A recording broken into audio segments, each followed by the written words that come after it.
Hi, job aspirants. Welcome to IQ Academy. Under graduate అంటే intermediate క్వాలిఫికేషన్తో railway recruitment notification వచ్చింది. Non technical popular category NTPC అంటాం షార్ట్కట్లో. Non technical popular category కింద 4 రకాల పోస్టులకు సంబంధించి intermediate క్వాలిఫికేషన్తో రైల్వేలో జాబ్స్ రిలీజ్ అయ్యాయి. So intermediate 50% and above marks ఉండేవాళ్ళు ఈ జాబ్స్కు ఎలిజిబుల్. సో 4 రకాల జాబ్స్కు ఎన్టీపీసీ నోటిఫికేషన్ వచ్చింది. అండర్ గ్రాడ్యుయేట్ ఇంటర్ క్వాలిఫికేషన్తో మీకు ఈ జాబ్స్కు ఎలిజిబిలిటీ ఉంటుంది. సో దీనికి సంబంధించిన డీటెయిల్స్ చూద్దాం. రైల్వే రిక్రూట్మెంట్ బోర్డ్ మొత్తం మీద 3445 పోస్టులకు నోటిఫికేషన్ రిలీజ్ చేసింది. ఇందులో 4 రకాల జాబ్స్ ఉన్నాయి. ఫస్ట్ది commercial come ticket clerk, account clerk cum typist, junior clerk cum typist. అంటే 2 జాబ్స్ చేయాలి. Commercial ticket clerk, account clerk cum typist, junior clerk cum typist, trains clerk.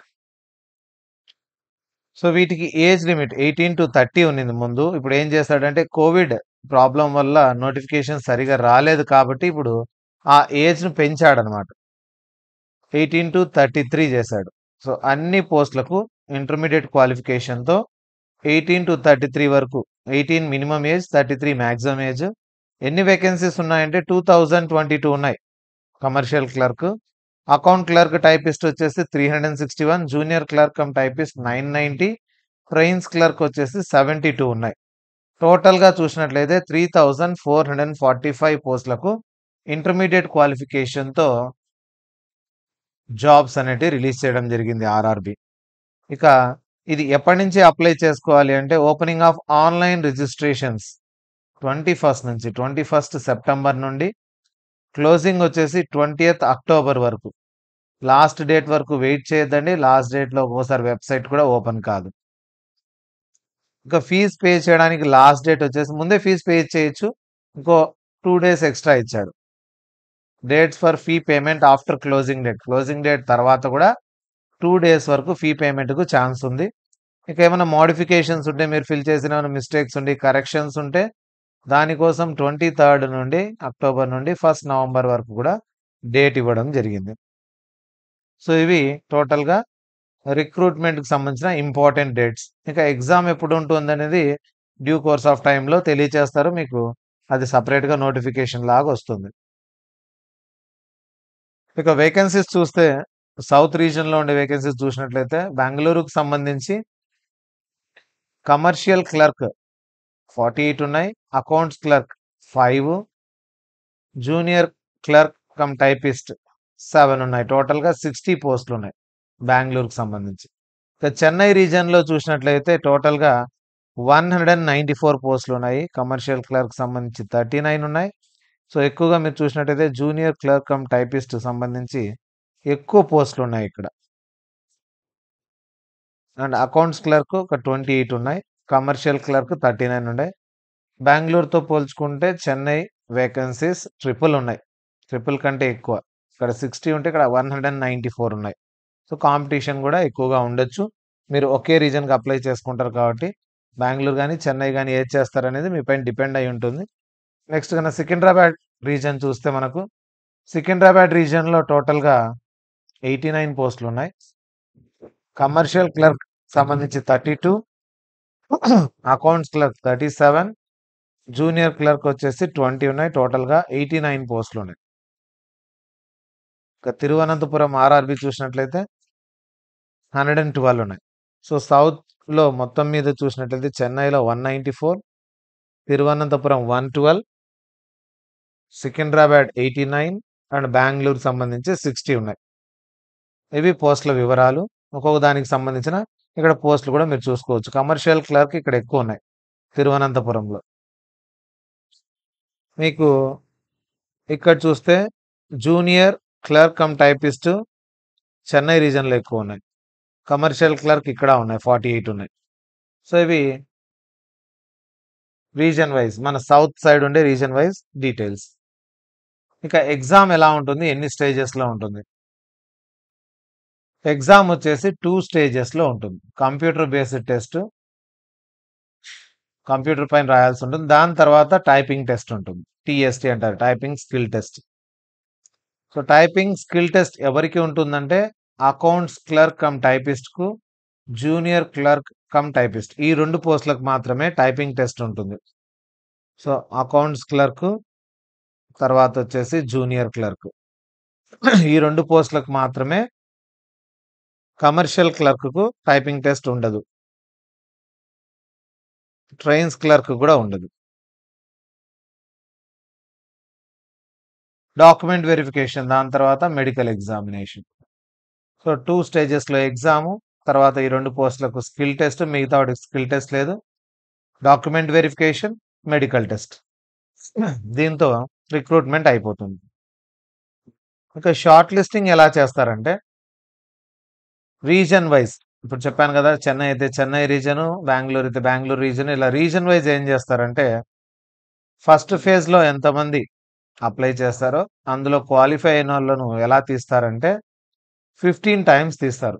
అంటే ఒక్కొక్క పోస్టుకు 15 మందిని షార్ట్ లిస్ట్ చేస్తారు సెకండ్ స్టేజ్కు. సో ఎంతమంది అన్నా రాయనివ్వండి. ఫర్ ఎగ్జాంపుల్ బెంగళూరు రీజన్లో 60 పోస్టులు ఉన్నాయి, ఇంటూ 15 అంటే టోటల్గా 900 మెంబర్స్ను సెలెక్ట్ చేస్తారు సెకండ్ స్టేజ్కు. Short listing for computer based skill test, ఇక్కడ 900 మెంబర్స్ రాస్తారు కదా, ఇందులో మళ్ళీ ఏం చేస్తారంటే టైపింగ్ టెస్ట్కు 1:8, అంటే ఒక్కొక్క పోస్టుకు 8 మందిని టైపింగ్ టెస్ట్కు పిలుస్తారు. For example accounts clerk, junior clerk, cum typist అన్నీ కలిపి ఒక 40 పోస్టులు ఉన్నాయనుకుందాం, ఇంటూ 8 320 మెంబర్స్ను టైపింగ్ టెస్ట్కు పిలుస్తారు. సో ఇది ఫస్ట్ స్టేజ్ సెకండ్ స్టేజ్కి సంబంధించి ఎన్ని టైమ్స్ పిలుస్తారు అనేది.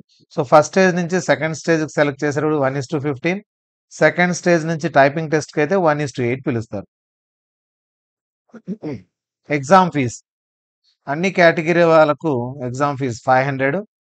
Female, transgender, ex service men, PWD, SC, ST, minority and EBC వీళ్ళందరికీ వచ్చేసి 250. ఆన్లైన్ ఫీ పేమెంట్ చేయాలి, త్రూ నెట్ బ్యాంకింగ్ కానీ, డెబిట్ కార్డ్ కానీ, యూపీఐ ద్వారా కానీ ఫీ పేమెంట్ అనేది చేయొచ్చు. సో వేరే వాళ్ళకంతా 500, ఇక్కడ కింద ఇచ్చిన కేటగిరీస్ వాళ్ళందరికీ 250.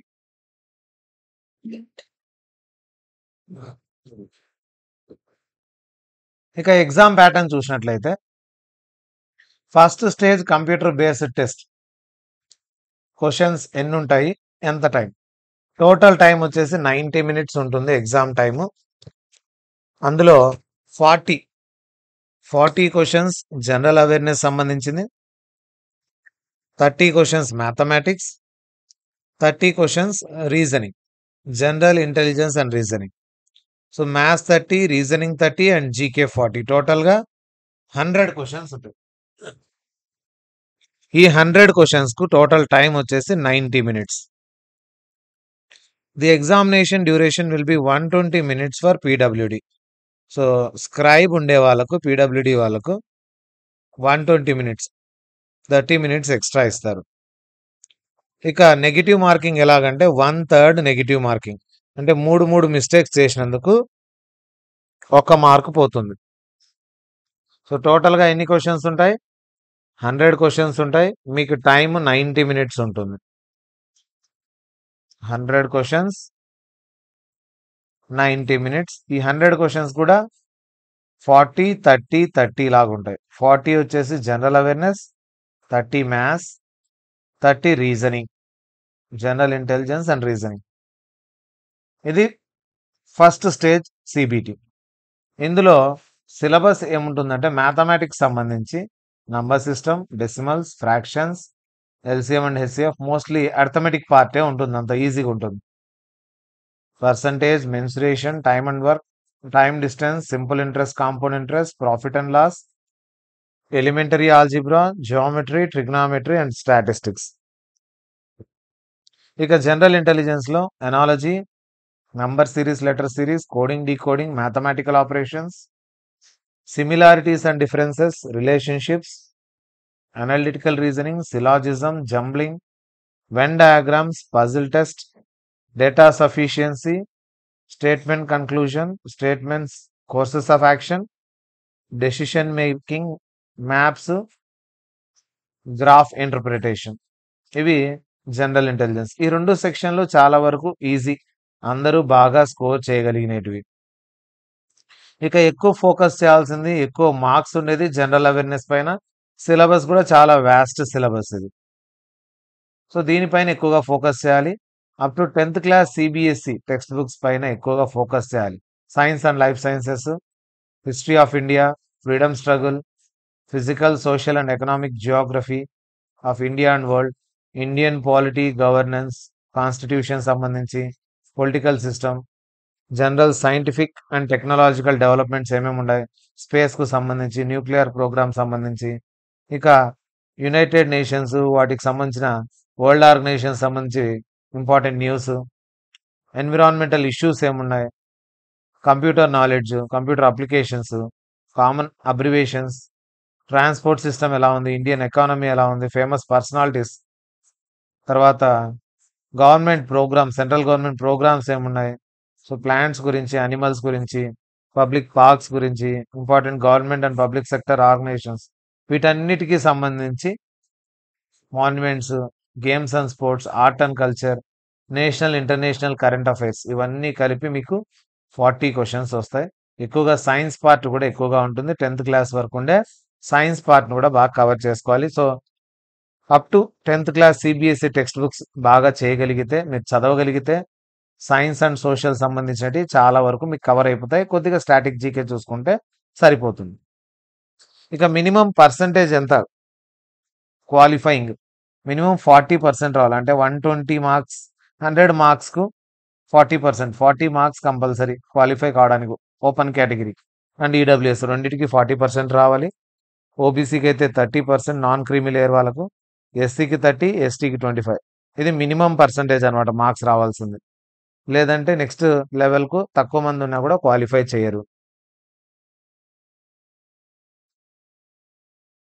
ఇక స్టేజ్ 2 ఎగ్జామ్ ఎలా ఉంటుంది? స్టేజ్ 2 ఎగ్జామ్ కూడా సేమ్ సిలబస్ ఉంటుంది. Mostly same syllabus. సిలబస్ కనుక గమనించినట్లయితే సిలబస్ అంతా సేమ్ ఉంటుంది. ఓన్లీ ఎగ్జామ్ ప్యాటర్న్ కొద్దిగా చేంజ్ అవుతుంది. 1:15 రేషియోలో స్టేజ్ 2కు అలో చేస్తారు. అంటే ఒక్కొక్క పోస్ట్‌కు 15 మెంబర్స్‌ను సెలెక్ట్ చేసి స్టేజ్ 2కి అలో చేస్తారు. సో, వాళ్ళ list first level, first stage result అప్పుడు మీకు టోటల్ లిస్ట్ వస్తుంది. ఎవరు సెలెక్ట్ అయినారనేది. వాళ్ళు సెకండ్ స్టేజ్‌కు ఎలిజిబుల్ అవుతారు. వాళ్ళకి ఎగ్జామ్ ఎలా ఉంటుందంటే సేమ్ 90 మినిట్స్ టైమే ఉంటుంది ముందులాగే. ఇప్పుడు నంబర్ ఆఫ్ క్వెషన్స్ పెరుగుతాయి. ఇంతకుముందు 100 క్వెషన్స్ ఉన్నాయి. ఇప్పుడు 120 క్వెషన్స్ ఉంటాయి. మ్యాథ్స్‌లో 5 పెరుగుతాయి. రీజనింగ్‌లో 5 క్వెషన్స్ పెంచుతాడు. జనరల్ అవేర్‌నెస్‌లో 10. ఇంతకుముందు 40, 30, 30 ఉన్నింది స్టేజ్ 1లో. ఇక స్టేజ్ 2కి వచ్చే లోపల 35, 35, 50. Total 120 questions. టైం ఏమో సేమ్ 90 మినిట్సే. ఎగ్జామ్ సిలబస్ కూడా సేమ్. అడిగే విధానం వేరుగా ఉంటుంది. కొంచెం టఫ్ చేస్తాడు పేపర్‌ని. ఒక్కొక్క దానికి ఒక్కొక్క మార్కు, నెగెటివ్ మార్కింగ్ 1/3, అంటే 3 మిస్టేక్స్ పోతే 1 మార్క్ పోతుంది. 120 క్వెషన్స్ ఉంటాయి. Syllabus same. ఇక్కడొచ్చిన మార్క్స్‌ని బట్టి 1:8 రేషియోలో కంప్యూటర్ బేస్డ్ టైపింగ్ స్కిల్ టెస్ట్‌కి పిలుస్తాడు. ఇది ఎవరెవరిని పిలుస్తారనేది ముందే చెప్పాను. Accounts clerk, junior clerk cum టైపిస్టులు. సో, ఇది ఓన్లీ క్వాలిఫైయింగ్ మాత్రమే. దీని మార్క్స్‌ని ఎక్కడ యాడ్ చేయరు. ఓన్లీ సెకండ్ స్టేజ్‌లో వచ్చిన మార్క్స్‌ని బట్టే మీకు అపాయింట్మెంట్స్ ఉంటాయి. ఇది క్వాలిఫైయింగ్ మాత్రమే. ఏం చేయాలంటే వీళ్ళు 30 words per minute typing speed ఉండాలి. హిందీ అయితే 25 వర్డ్స్ పర్ మినిట్, ఇంగ్లీష్ అయితే 30 words per minute typing speed ఉండాలి. ఇక టైపింగ్ టెస్ట్ ఎవరికి ఉంది అనేది ముందుగానే క్లియర్‌గా చెప్పాను. Accounts clerk cum typist, junior clerk cum typist, ఈ రెండిటికి టైపింగ్ టెస్ట్‌లు ఉంటాయి. ఫేజ్ 1 ఎగ్జామ్ అందరికి కామన్. ఫేజ్ 2 కూడా అందరికి కామన్. స్టేజ్ 2 కూడా. ఈ రెండిటికి అయితే టైపింగ్ టెస్ట్‌లు ఉండవు. ట్రైన్స్ క్లర్క్కు, కమర్షియల్ క్లర్క్కు ఉండవు. డాక్యుమెంట్ వెరిఫికేషన్ అందరికీ ఉంటుంది. మెడికల్ టెస్ట్ కూడా అందరికీ ఉంటుంది. ఇక మెడికల్ స్టాండర్డ్స్ ఏముండాలి అనేది జాగ్రత్తగా చూసుకోవాలి. Commercial ticket clerk B2 standards ఉండాలి. Accounts clerk C2, junior clerk C2. So ఇది అందరికి మోస్ట్లీ ఉంటుంది. ట్రైన్స్ క్లర్క్ ఒకటి ఎక్కువ స్టాండర్డ్, హై స్టాండర్డ్ ఉండాలి. A3 స్టాండర్డ్ ఉండాలి. మిగతా వాటి మ్యాక్సిమం అందరికీ ఉంటుంది. ఏం ప్రాబ్లం ఉండదు. సో వీటి బేసిక్ పే ఎంత ఉంది అనేది ఇచ్చాడు. దీనిపైన మళ్ళీ అలవెన్సెస్ 50% అబోవ్ డిఏ ఉంది. తర్వాత ట్రావెలింగ్ అలవెన్సెస్ ఇవన్నీ కలుపుకుంటే మీకు ఎంత లేదనే దీనిపైన 60-70% అంటే ఇంకొక 13,000-14,000 పెంచుకుని 35,000-40,000 శాలరీ ఉంటుంది ఈ పోస్టులకు. సో దీనికి దానికంటే కొంచెం తక్కువ. సో 35,000, అరౌండ్ 35,000, ఇది అరౌండ్ 40,000 శాలరీస్ ఉంటుంది స్టార్టింగ్లోనే. ఎవరు ఎలిజిబుల్ అంటే 12th ఆర్ ఈక్వలెంట్ అంటే intermediate with not less than 50% marks in the aggregate. 50% కంటే తక్కువ మార్క్స్ లేకుండా ఉండాలి.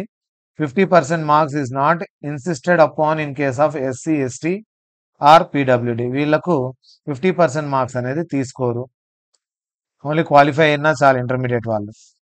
ఇక్కడ కూడా అంతే, సేమ్, అన్నిటికీ సేమ్ క్వాలిఫికేషన్ ఉంది. మిగతా క్యాస్ట్ వాళ్ళకంతా 50% ఉండాలి. SC, ST అండ్ PWD వాళ్ళకు 50% అవసరం లేదు. ఈ 4 పోస్టులకు ఇప్పుడు ఎలిజిబిలిటీ ఉండేవాళ్ళు మీరు మెడికల్ స్టాండర్డ్స్ కూడా చూసుకోండి. A3 స్టాండర్డ్ అంటే డిస్టెంట్ విజన్, నియర్ విజన్ ఎంత ఉండాలి అనేది చెక్ చేసుకోండి. B2 స్టాండర్డ్స్, ఇది డిస్టెన్స్ విజన్, ఇది వచ్చేసి నియర్ విజన్. మీరు ఒక్కసారి డాక్టర్ను కన్సల్ట్ అయితే మోస్ట్లీ ఈ 2 అయితే స్టాండర్డ్స్ అందరికీ ఉంటాయి 90%. ఈ స్టాండర్డ్స్ ఒకసారి చెక్ చేయించుకోండి. 6/12, 0.6 విత్ ఆర్ వితౌట్ గ్లాసెస్. వీడు కూడా విత్ ఆర్ వితౌట్ గ్లాసెస్ కాబట్టి విత్ గ్లాసెస్తో కూడా మీరు ఇది ఎలిజిబుల్ అవుతారు. 6/9 అనేది ఒకసారి చెక్ చేసుకోండి. A3 స్టాండర్డ్ కూడా ఉంటే మీరు ట్రైన్స్ క్లర్క్ కూడా ఎలిజిబుల్. కానీ చాలా తక్కువ ఉన్నాయి ట్రైన్స్ క్లర్క్ పోస్టులు, చాలా తక్కువ పడ్డాయి. మిగతా పోస్టులన్నీ కూడా ఈ 3 పోస్టులే ఎక్కువగా ఉన్నాయి కాబట్టి మీకు అంత టెన్షన్ ఏం అవసరం లేదు. మ్యాక్సిమం అన్ని పోస్టులకు మీరు ఎలిజిబుల్ అవుతారు. ఈ ఆర్డర్ కూడా పెట్టుకోవాలి, పోస్టుల ఆర్డర్ పెట్టుకోవాల్సి ఉంటుంది మీరు అప్లై చేసేటప్పుడు. సో అన్ని పోస్టులకు కామన్ ఎగ్జామ్ కాబట్టి ఎగ్జామ్ ప్యాటర్న్ చూసుకోండి, సిలబస్ చూసుకోండి. సేమ్ సిలబస్ ఉంది స్టేజ్ 1, స్టేజ్ 2 కూడా. కాబట్టి ఈ సిలబస్ను బాగా థరోగా ప్రిపేర్ కాగలిగితే మోస్ట్లీ 3 to 4 monthsలో ప్రిలిమినరీ ఎగ్జామ్, స్టేజ్ 1 ఎగ్జామ్ పెట్టే అవకాశం ఉంది. కాబట్టి ఇప్పటి నుంచే ప్రిపరేషన్ స్టార్ట్ చేసుకుంటే మీరు సిలబస్ అంతా కూడా 2 to 3 monthsలోనే సిలబస్ అంతా కవర్ చేసుకొని ప్రాక్టీస్ టెస్ట్లు రాసుకొని మీరు స్టేజ్ 1 ఎగ్జామ్ లోపు మీరు రెడీగా ఉండొచ్చు ఎగ్జామ్ రాయడానికి.